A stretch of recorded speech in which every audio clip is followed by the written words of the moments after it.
RSTP News, na sua rádio de São Tomé e Príncipe.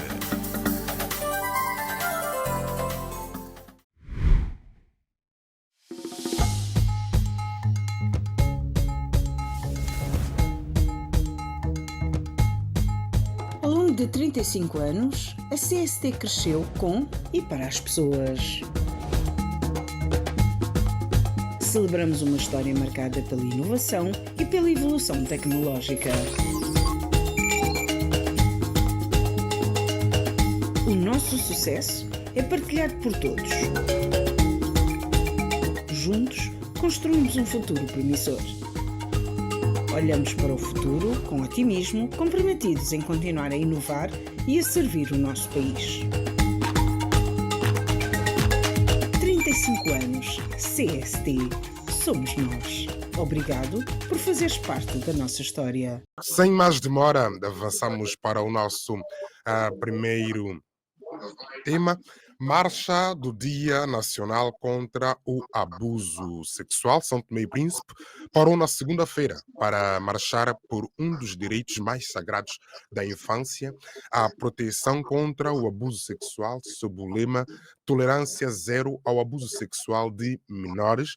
Milhares de pessoas uniram-se numa marcha histórica que atravessou as principais ruas da capital de São Tomé e da cidade de Santo Antônio, na região autónoma do Príncipe.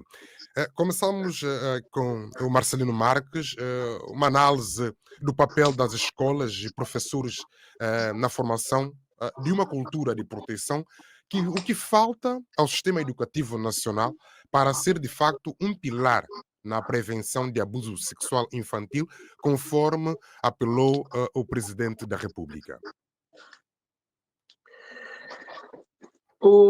Sim, é notório que a questão do abuso sexual infantil tem o seu também epicentro nas escolas, sobretudo, porque é lá onde prevalece grande franja da população jovem, crianças, e que os pais delegam essas vidas, essas pessoas, para não só estarem no sistema de ensino, mas para poderem aprender aquilo que realmente é a preparação do homem para a vida futura. As escolas, elas devem cumprir não só com o papel de transmitir o ensino, mas em articulação com os valores transmitidos pelos pais, chama-se isso educação caseira, serem o veículo para a formação do homem da manhã. Mas quando nós falamos das escolas, do papel da escola, nós temos que fazer aqui um parágrafo e tentarmos perceber que tipo de professores nós temos nas escolas, que tipo de mensagens eles aplaudem, que tipo de alunos também são levados às escolas e que tipo de pais permitem a estada dos filhos na escola. Será que são pais muito permissivos? Pais que não investigam ou acham que a escola é que deve cumprir com o papel de fazer tudo e inclusivamente aquilo que são as funções dos pais. Por que eu digo isso? Os pais é na escola onde começam a emergir tendências, porque nessa altura, sobretudo as crianças de 12, 13 anos, começam a ter apetites libidinais, começam a ter tendências de paixonites, etc.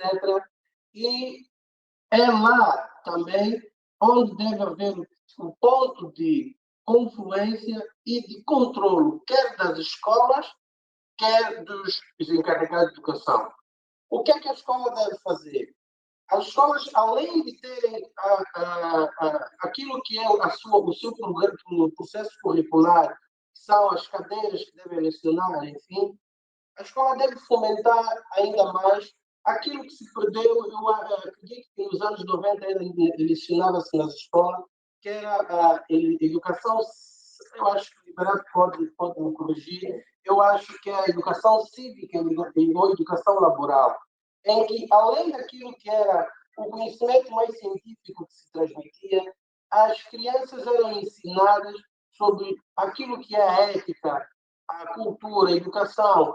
E, nessa ordem de ideia, havia uma prevalência muito mais reduzida de crianças que se expõem ao risco, fruto da imprudência que têm tido nas escolas e não só. Por que eu digo isso? Nas escolas, onde os pais, e vezes sem conta, assistem seus filhos saírem de escola quase que a exporem a nudez, de forma muito liberais, porque acham que é a forma de não serem um pai, serem um pai com o qual o filho desejaria ter, um pai permissivo, em que não se consegue acompanhar se efetivamente a criança foi à escola e aprender o que é que fez e deixou de fazer. Portanto, é o papel das escolas, dos pais, terem um acompanhamento intrínseco e serem imparáveis e implacáveis para com tendências que, de certa forma, indiciam ou deem aso à violação sexual. Dizer que, nas escolas, além de haver tendências de namorico entre adolescentes, não só, as crianças têm sido vítimas, inclusivamente, dos professores, dos funcionários das escolas e de todos os indivíduos já circunscritos da área escolar e não só, e até mesmo do percurso, que usam do assédio, das suas capacidades financeiras e não só, para poderem utilizar essas crianças que, por causa da pobreza, sobretudo, se expõem àquelas tentações que, no fundo, depois a gente vem conhecer que só vem em prejuízo às crianças e à família, e não só, e toda uma nação. Portanto, o papel da escola é bastante importante, o papel da família fundamentalmente essencial para que nós possamos estancar este flagelo que temos vindo a assistir em São Tomé e Príncipe. Obrigado, Marcelino Marques. Arzemiro dos Prazeres, como é que foi essa iniciativa, que é essa marcha, e refletindo um pouco sobre o papel das escolas nesse processo, que é a proteção das crianças, como é que se pode garantir uma mobilização, ou melhor, o que falta no sistema educativo para que possamos dar resposta a esse flagelo. Por outro, também, esse aumento de denúncias de abuso sexual deve ser visto como um sinal de alerta ou como um reflexo positivo da confiança crescente nas instituições. As pessoas passam a acreditar mais na justiça para dar resposta a essa situação? Bom, tu colocaste três questões e eu devo separá-las. A primeira é que, como ver o papel da escola nesse processo todo, na educação, para realmente termos um senso crítico comum em relação a esse assunto. Eu acho que não deve só partir da escola, a educação não pode ser apenas escolar, tem que ser também familiar. Em casa, a própria família, e começa-se logo por aí, o handicap da família, porque hoje em São Tomé e Príncipe as famílias estão desestruturadas, a própria estrutura social e socioeconômica do país não ajuda a que as famílias se fortaleçam, se protejam e possam, de alguma forma, contribuir para essa educação. Porque antes da educação escolar, existe a educação de casa. E nem sempre as famílias estão preparadas e com condições sociais e financeiras suficientes para dar uma boa educação e formar os seus filhos dessa forma. Daí, a gente poder encontrar, ainda que na escola, e eu defendo que se coloque no currículo escolar uma matéria sobre isso, para que realmente as crianças possam apreender de todos os riscos que correm em relação ao abuso sexual, e mesmo algumas pessoas até confundem muito o abuso sexual com a pedofilia. Para mim são duas coisas totalmente distintas, podem se convergir em alguns aspectos, mas são aspectos totalmente diferentes. E se não houver essa conjugação entre o que se ensina na escola e o que se aprende na família, muita coisa ainda vai ter que ser feita. A família ela é desestruturada e por vezes é que muitas vezes nós que estamos a analisar as coisas e as pessoas estão a dar suas opiniões, uns de um lado criticam pelo facto de haver procedimentos familiares que não estão ajustados à realidade do país e, nesse caso, na vítima às vezes passa a ser acusada e em tudo isso falta as instituições do Estado se prepararem e com instrumentos adequados para isso. Há países que já existem estruturas forenses e outras extremamente bem claras para que se possa proteger as crianças de todos os abusos que aí possam acontecer. Esse evento particularmente que aconteceu é um evento, na minha perspectiva, para despertar mais a consciência da população do que propriamente ajudar em alguma coisa. Há até pessoas que eu não compreendo como houve pessoas que criticaram este evento, dizendo que o Estado estava a aproveitar-se de uma situação para poder aparecer, entre aspas, quando é um papel do Estado, sim senhor, evocar publicamente, e não há outra forma a não ser através de educação audiovisual, mas também de manifestações de apoio a uma determinada causa. E esta causa tinha que ser feita com manifestação, ainda bem que assim foi, e com a grandeza que foi. Estiveram ali não só representados os órgãos de farinha, mas também instituições de educação e outras instituições da sociedade civil. Agora, não se pode transformar isso infelizmente, tem acontecido. Se nós estamos a discutir esse aspecto e os procedimentos que acontecem in situ, mas também há um outro veículo que não tem contribuído em nada para a educação nesse sentido, que são esse lamaçal em que se transformou as redes sociais. Portanto, em vez de a gente aportar com instrumentos e com educação e com as nossas vozes para enriquecer o debate e contribuir para arranjarmos ferramentas para corrigir isso, pelo contrário, está-se a apropriar de um assunto que está a transformar-se como um instrumento de arremesso político. Agora, você vê tudo que é inundado, agora virou praticamente coqueluche, entre aspas, ou mania de se atacar isto ou aquilo por abuso sexual. Virou uma banalidade, quando não devia ser. É um caso tão sério, que se deve levar não só com cuidado, mas ter a capacidade de saber contribuir para que esse mal nefasto possa sair da nossa sociedade. Infelizmente, nós não somos diferentes, isso é um caso mundial, acontece em todas as paragens, é um fenómeno social, mundial, mas cada um à sua maneira, com seus instrumentos de casa, pode amenizar ou minimizar os efeitos e as agruras dos abusos sexuais. Obrigado, Arzemiro dos Prazeres. Liberato Muniz, como é que viu este evento? Aqui uma que viu a marcha que a leitura faz da educação, é arquiteto e é reitor de uma universidade.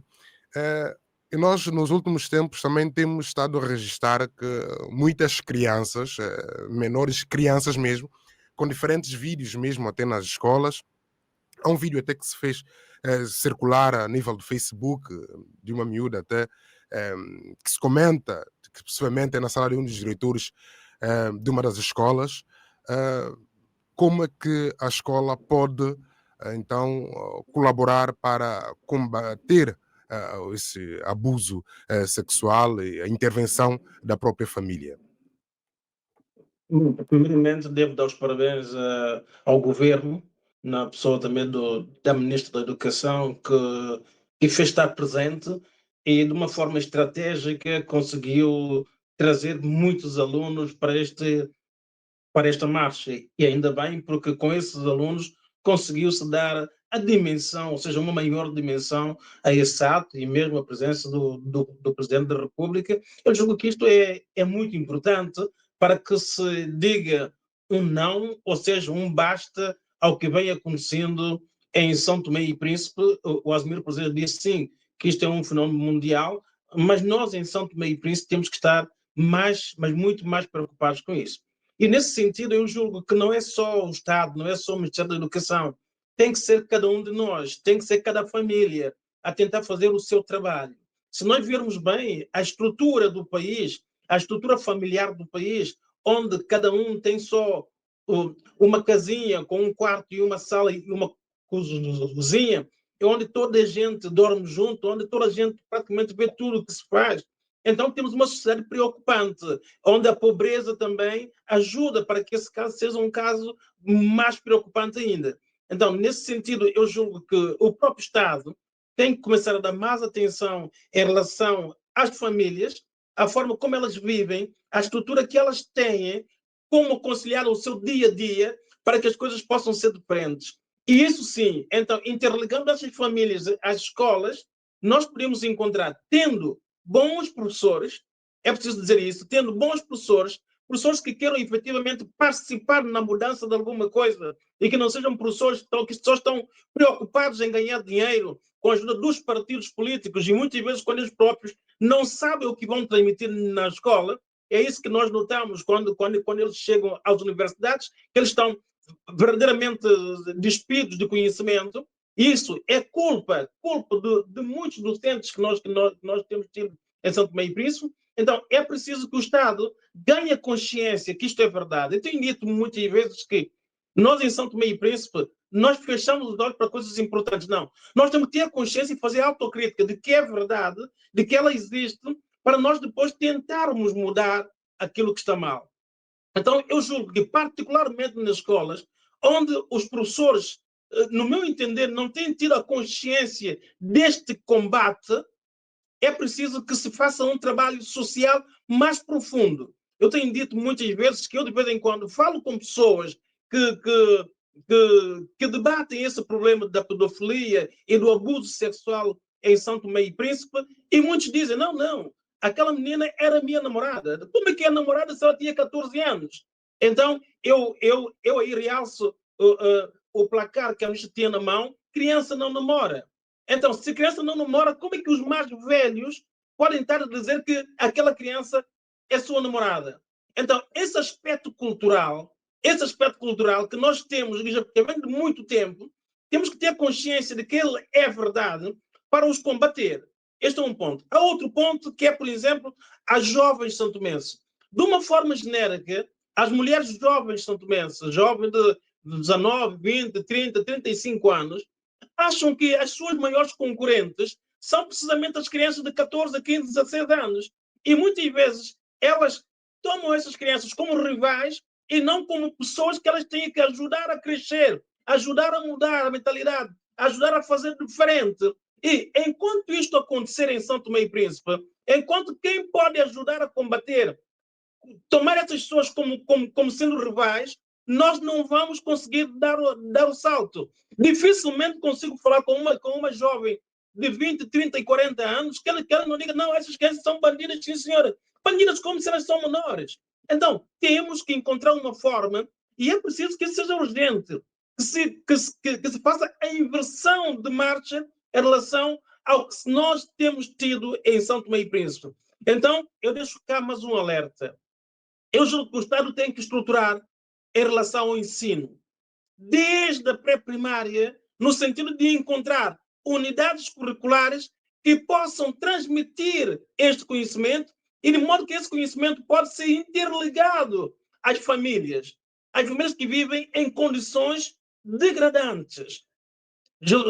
Ronaldo, você está a ver, por exemplo, quando se vai às empresas agrícolas, onde temos, por exemplo, uma zona de cozinha, mas depois o pai e a mãe, o tio, para aí fora, quase toda a gente vive numa casa pequena, sem condições, onde tudo que acontece lá dentro, toda a gente vê e toda a gente faz. E é por isso que se diz que no Príncipe, que na zona das Neves e para aí fora, Lembá e para aí fora, há um excesso de abuso sexual. E é preciso combatê-lo. Mas para o combater não é ficar na televisão, não é ficar nos escritórios, é deslocar, é encontrar equipa de segurança social que faça isso. Eu alertei já há muito tempo e eu vou voltar a alertar. Nós temos crianças em São Tomé e Príncipe, têm 14, 15, 16, 17 anos, com 2, 3 filhos. E o Estado São Tomense nada faz nesse aspecto. Então, eu pergunto, se nós temos crianças com 16, 17 anos, com 2, 3 filhos, o que nós temos que fazer? Temos que mudar isso. Então, mudar é criticar.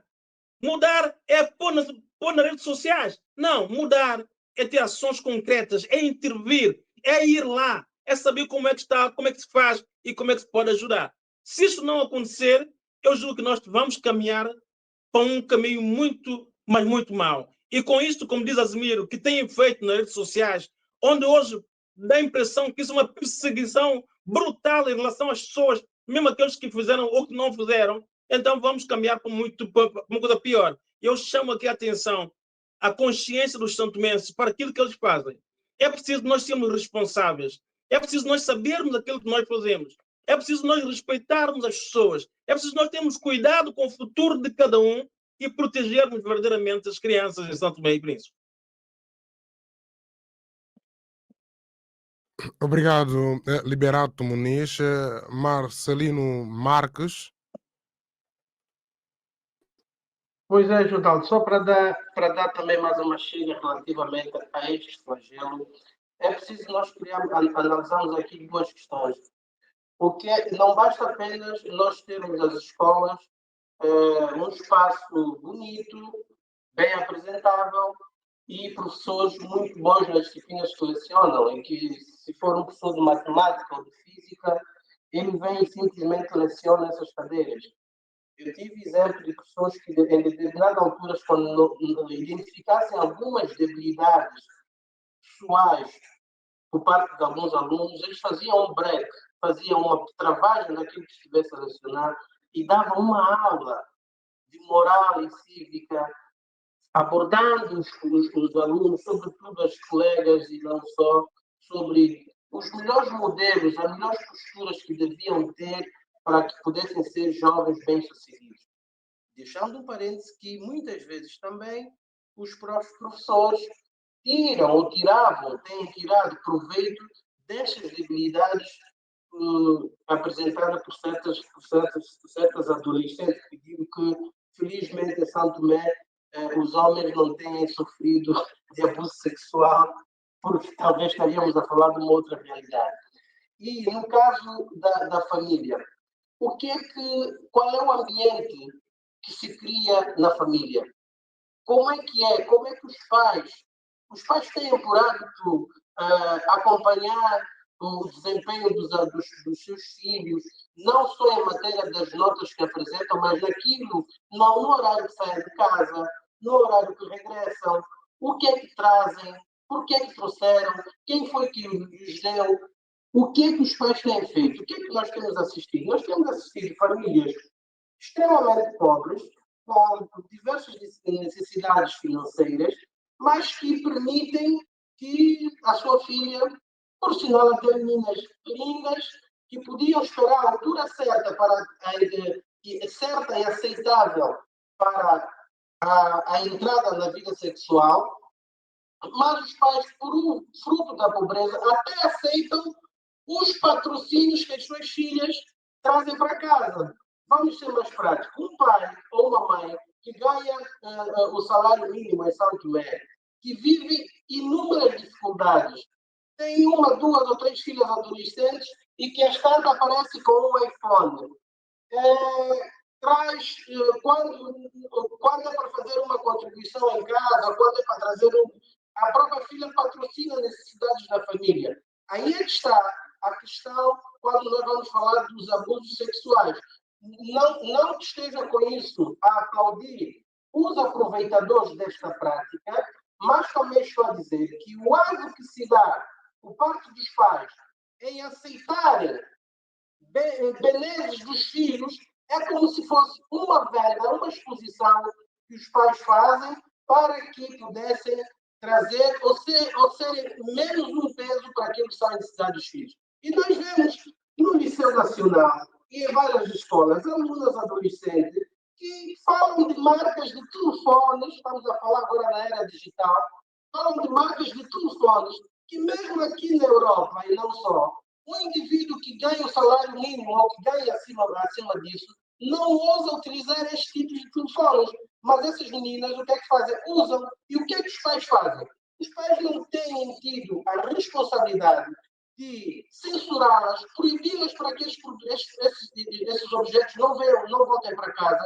E o que é que fazem? Muitos até esses indivíduos que corrompem essas meninas até patrocinam os pais e não só nos seus intentos e depois dominam toda a família. Portanto, a questão do abuso sexual não tem apenas um pendor exógeno, que são aquelas questões, aquelas tendências que se apanham na rua por aqueles indivíduos que fazem uma tentativa, mas, sobretudo, tem um pendor endógeno, que são dentro da família os pais, quando não compreendem que os filhos devem viver consoante as suas possibilidades e não permitirem que crianças e adolescentes saiam de casa, voltem a hora que querem, e que, inclusivamente, adolescentes vêm apresentar aos pais, aos familiares, etc., um indivíduo matulão como sendo seus namorados, aí estamos a entender o porquê de isto ser um flagelo e que nos tem assolado a todos. Vamos falar da coisa de forma terra a terra, não vamos escamotear a verdade, porque falar de questões em matéria de educação sexual não pode haver tabus. Dificilmente os pais têm uma conversa com os filhos, com uma filha adolescente de 13, 14 anos, sobre questões de sexualidade. Muitas são as crianças que aprendem essas informações nas escolas. Ou se aprendem mal, muitas vezes com as pessoas aqui de fora, porque os pais não têm abertura, não têm o cuidado de levar a uma conversa aberta. Filha, tu já namoras? Não. Se namora, tu já envolves sexualmente, já envolveste? Sim, não. Quais são as precauções, quais são os cuidados? Isso não tem sido objeto de abordagem por parte dos pais. Por quê? Porque os pais saem de casa muito cedo e voltam à tarde e à noite. Para concluir, Marcelino. É mesmo para concluir, fruto da necessidade e não tomam conta daquilo que é o essencial. Não tomam conta daquilo que é o seu papel enquanto progenitores. E depois nós relegamos isso para as escolas fazem o seu papel, mas, infelizmente, é aquilo que nós encontramos. Dificilmente em Santo Tomé encontra-se uma jovem que até aos 18 anos ainda seja virgem. Isto é uma aberração e é uma tristeza para a nossa sociedade.